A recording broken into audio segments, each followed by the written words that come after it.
Hi, my crafty friends. You guys, when I was at Dollar Tree, I saw these little party rings, and they open up. I guess you can, they're like a shot glass or something. I don't know. But I was like, oh, wait, we can use this shape. So I took off the little part that was the ring, and then I cut off the top. And then I actually added the rings back on because I need to paint these. So I thought, oh, let's just put those on and then we can pop them off once we paint them. But that way we don't get our hands all crazy dirty. Okay, who am I kidding?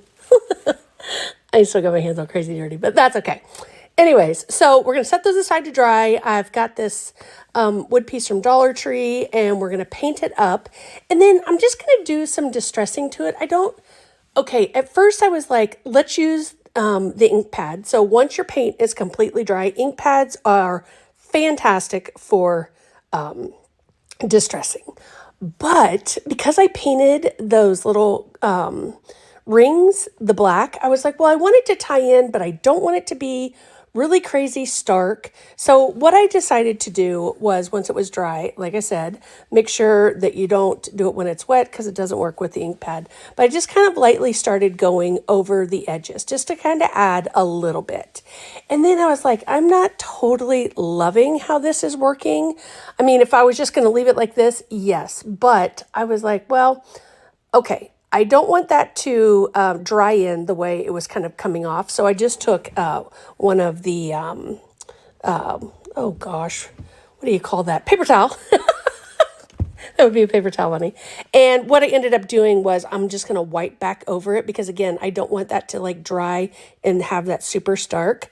So then I was like, oh, wait, I have distressing spray that's in a pewter color. So I was like, let's try this. So I start spraying that onto, oh, wait, I forgot.